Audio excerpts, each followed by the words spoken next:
अर्ब्स palsy की treatment का duration ही बहुत लंबा चलता है। ये क्यों चलता है?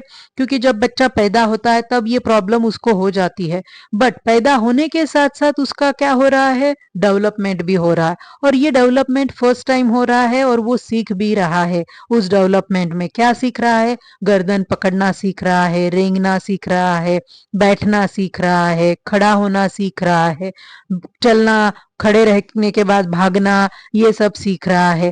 उसके बाद बच्चा क्या क्या करता है, वो खेलना शुरू करता है। फिर धीरे धीरे जो है वो खिलौना पकड़ना, छोड़ना, बॉल, बैट, साइकिल चलाना, भागना, ठीक है, झूला खेलना, ये सब उसके अलग अलग गेम्स खेलना शुरू होता है। मैं ये जो बता रही हूँ आपको, तो जब आप इसको विजुअलाइज करोगे तो आपको समझ में आएगा। तो ये सारी एक्टिविटी में बच्चे को क्या करना पड़ता है? दोनों हाथ का सपोर्ट लगेगा, दोनों हाथ से काम करना है। बट अगर अप्स पाल्सी की वजह से एक हाथ नहीं काम कर रहा है तो होगा क्या? अब जो बच्चा पहले से प्रॉपर राइट मेथड में, जो मेरा स्ट्रक्चर्ड प्रोसेस है उसमें अगर फिजियोथेरेपी कर रहा है, तो इसके ये सारे एक्टिविटी वो साइंटिफिक वे में ही करेगा।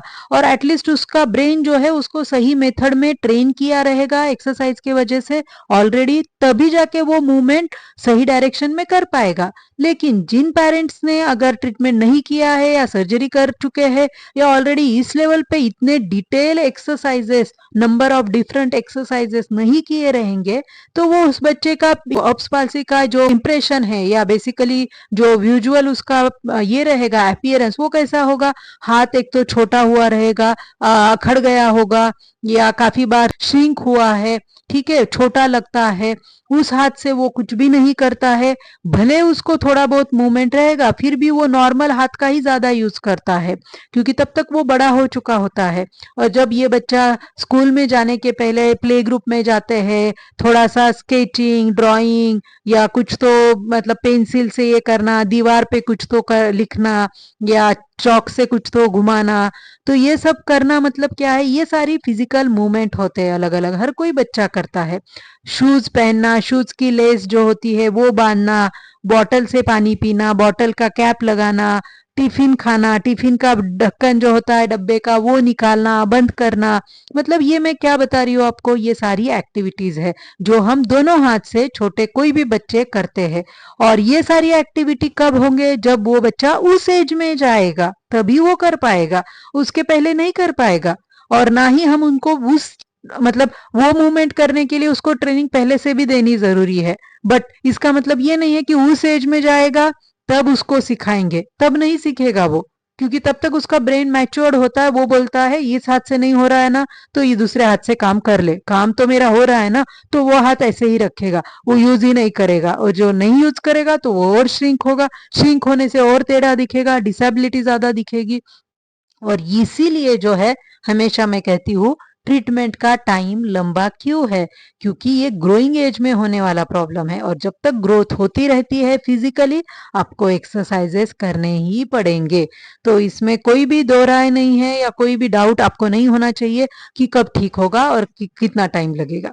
2 महीने से लेके 5 से 7 साल का टाइम पीरियड आप पकड़ के ही चलिए, क्योंकि तब तब उस एज में उस हिसाब से अलग अलग मूवमेंट बच्चा करता है। और जब तक वो अलग अलग मूवमेंट करता रहेगा फर्स्ट टाइम, तब तक आपको उसको सिखाना पड़ेगा, सही साइंटिफिक मेथड में उसके एक्सरसाइज लेने ही पड़ेंगे।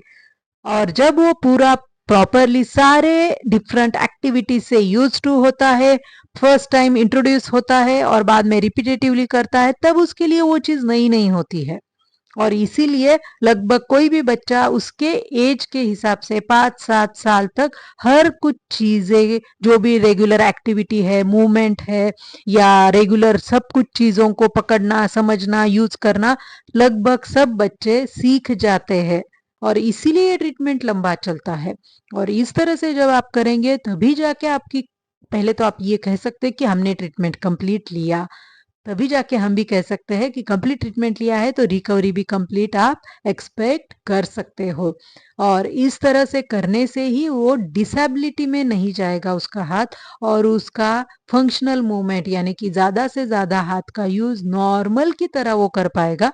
और काफ़ी केसेस में तो हमारा ऐसा एक्सपीरियंस है कि इवन उन्होंने जब स्पोर्ट्स भी जॉइन किया है, तो इवन स्पोर्ट्स के कोचेस ने भी नहीं पहचाना है कि इसको कुछ डिसेबिलिटी या प्रॉब्लम है क्या? क्योंकि दोनों हाथ इक्वली काम कर रहे हैं, दोनों हाथ नॉर्मल है, दोनों हाथ अच्छे से सब कुछ कर रहे हैं। तो और क्या चाहिए? यही तो आप भी पूछते हैं ना कि क्या कंप्लीट ठीक होगा, कंप्लीट रिकवर होगा?